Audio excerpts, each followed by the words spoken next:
Hello everyone, after 4 years I'm going to do another election prediction video. This should be really fun. It's definitely one of the most interesting election cycles I think we've seen in American history, with the polls being extremely close. I think right now it's at 1 point margin for Trump, which is, I don't think I've ever seen a time that the polls have been this close, maybe in 2016. But yeah, let's get right to it. I filled out all the states, which I think are going to go for either party by over 10 points. So yeah, let's just start with Texas. I think that's one of the most interesting states to look at this year. It's kind of a microcosm of the country as a whole. You have our suburbs in Tarrant County, Harris County, moving pretty far to the left, which has made it stay closer in recent years. I think it was only a 6 point margin for Biden. But we also have Hispanic County, especially at the border, really drifting to the right. I mean, in the primaries, Trump really did incredibly in Texas. So I do think it will remain in Trump's column this year, probably by a pretty significant amount.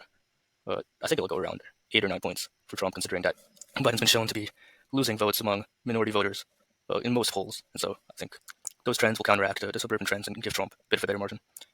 And next we'll do New Mexico. It's an ancestrally very moderate swing state, but I do think that the Dems, who have been doing significantly better in recent years, will continue their upward trend.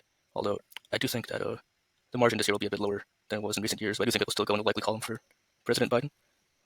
In Arizona, it's all going to come down to Maricopa County, the most populous county in the state for sure. And I do think that whoever wins the county is going to win the state. And it's going to be very close, and especially since we have the abortion referendum on the ballot, or most likely on the ballot this year. Democrats have a real chance at keeping it, despite former President Trump's consistent lead in the polls in Arizona. So, but I do think that with the Hispanic trends towards Republicans, and also Arizona has a very socially conservative state ancestrally. I mean, they voted for Goldwater and McCain for many, many years. So I do think the abortion referendum won't have that much of an impact as you might see in other states, especially in the Rust Belt. So I think it will go by a very slight margin, perhaps just 1 or 2 points to former President Trump. Next, we have Nevada. And, the issue with Nevada is that this is one of the few states where polls very consistently have seemed to overestimate Republicans. In fact, I think they did in 2020 when essentially every other swing state had polls, I guess other than Georgia, had polls underestimating the former president. And so I'm not sure whether or not to believe the polls that are showing Trump up by quite a lot in Nevada. But however, with this Hispanic trends that I keep mentioning because they're very important, if they are accurate, then we could see Nevada flip to Republicans. And I mean, it has trended right wing for quite a while. I mean, it kept the same margin both 2016 and 2020, despite the country moving with 2 points to the left.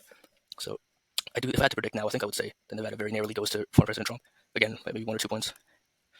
Next, we have Ohio and Iowa, traditionally swing states, which have shifted to the right with the rise of former President Trump. And I do think that Trump has a chance at winning these states by safe margins. I don't think he will, but I think that he can probably win by 9 or bordering on safe margins in Ohio and Iowa. So I'll fill those out. North Carolina will be an interesting state to watch this year because they have a very competitive governor's election, and with a very controversial candidate, Mark Robinson, on the GOP side, who might bring out some more voters for Biden than usual. However, it is a traditionally Republican state, and Trump did win there in 2020 despite losing several other swing states. So if we're really going to predict that Nevada and Arizona go rightward because of these trends, I don't think we can say that North Carolina doesn't too. So I think that I'll put North Carolina also in the tilt margin between around 1 or 2 points for President Trump. Minnesota, it's interesting because Biden only got, I think it was just 70% of the vote. He was close to former President Trump's share there in the primary, which is absolutely insane considering Trump had a formidable primary challenger in Nikki Haley, which Biden did not have. But I don't think that those uncommitted voters, frankly, I think they're going to ultimately vote for President Biden. These protest voters usually come home, and who else are they going to vote for? They're not going to vote for Cornel West, they're not going to vote for Kennedy.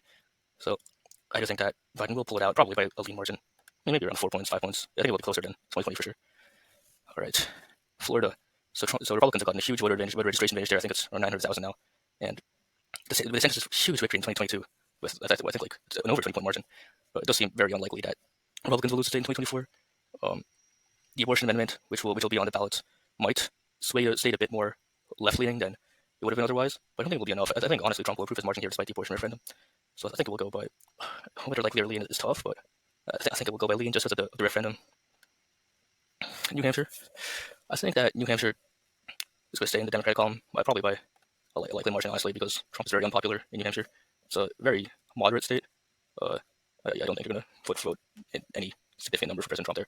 Maine, however, it might be a bit closer. Maine is a much more rural state than New Hampshire. It actually was extremely close in 2020. It was 2016. I think it was only 3 points. And the trends in Maine are suggesting that Republicans are going to be doing better, very, very soon. I think maybe in the 2030s, Republicans may win Maine, but no, I think it'll be likely for Biden this year. The second district, however, very rural, very conservative district, will most likely vote for Trump, maybe by a safe margin, most likely. Now we have the critical 4 states. These are going to decide the election. Nebraska's second, I think, because of the redistricting that's happening there. The Democrats are doing way better than they usually do. The Republicans really gave the Democrats a huge advantage with redistricting last year. It's now come to the critical 4. Let's start with Georgia. Georgia's a really interesting case.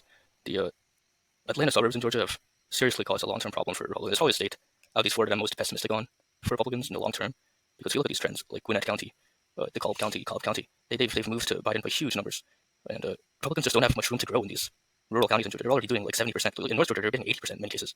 So I don't think they can get net many votes from there. But at the same time, it was extremely close. Like a 3.3% margin means that Biden has no room to lose at all. If it's any closer, then Trump wins.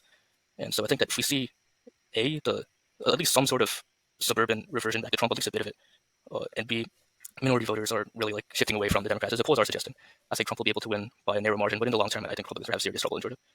But I do think this year, President Trump can pull it out. Next, let's go to Pennsylvania. Pennsylvania is going to be another very interesting state because their suburbs are not as like left leaning as Georgia's are becoming. They're only voting for the Democrats by very small margins. Bucks County was I think like 3 or 4. Montgomery County has had quite a leftward shift, but if you look at Erie County, it's only within 1 point. But the Republicans are getting pretty good numbers in the rural areas, but they could improve a bit in some counties. They could definitely improve some of these like working class counties like Luzerne, where if I read over here, where Trump got I think 77% of the vote in 2016, and it dropped quite a bit. I'm sure Biden has had a bit of a home state advantage here, so it's not technically his home state, but I guess a state of birth. I do think that's even a bit of an advantage in these working class counties. But I don't think Trump can pull it off again this year. It's just it voted for a decent amount by Biden. We voted by 1.2%. It wasn't like Georgia where Biden has no room to lose. I think it will be a little bit closer, but I think Biden will keep the state by a total margin. And now Michigan. It's a state which has opposing trends in many cases. We have like Kent County, Michigan, which is where Grand Rapids is. It's had a pretty significant Democratic shift, and we have like Oakland County, another I think that's a suburb of Detroit, I believe, getting closer as well. We also have counties like Macomb, which has shifted dramatically to the right. Trump does way better with these working class counties, and we also have the issue in Dearborn with significant numbers of Arab American voters who might just not show up. So we'll see. I think that Michigan will be I think it'll definitely be significantly closer than 2020. I think Republicans may do better there than in the past, and I do think that Republicans in the long term are going to be significantly more successful in Michigan than in some of these other states. But I think ultimately Biden pulls it off this year. He has room to lose there. I think he won it by a good 2.8, I think 3 points in 2020. So yeah, I think he'll pull it off. And so just like in 2016, it all comes down to Wisconsin. Incredibly fascinating state politically. I think I said that Georgia was a state where I'm the most bearish for Republicans in the long term. I think Wisconsin is where I'm the most bullish for them. If we look at Wisconsin in 2020, there's two very positive developments here. First of all, unlike in what we've seen in Georgia, Pennsylvania, the suburbs in Wisconsin are very conservative. If you look at Waukesha, Ozaukee, Washington, they all voted for Trump. And another thing is these rural areas in Wisconsin, they're very close. Trump has huge room to grow here. Let's say the Republicans get these margins in these rural counties to be like Georgia's margins, like North Georgia's margins. It'll be like a solid Republican state. And yeah, I do think that if you look at the polls in Wisconsin, they're always extremely inaccurate. I mean, ABC had a poll back in 2020 which had Biden winning by 17 points. He won by 0.6. That's a 17-point polling error in favor of Trump. So I don't think it's even going to be as close as the polls suggest. I think there's a good chance it goes lean, like an above 3-point margin, maybe even a 4-point margin for Trump. But for the sake of this video, I'll put it in Tilt's category. And there you have it. We have Trump winning back to presidency, 278 electoral votes, and Democrats losing it, 260 electoral votes. But I mean, it could go either way. It's going to be a very close election. We'll have to see what happens. Maybe some more developments with Trump's trials, with the economy, with abortion. So we'll see. Thanks for watching this video. Maybe I'll come up with another one of these later. Thank you.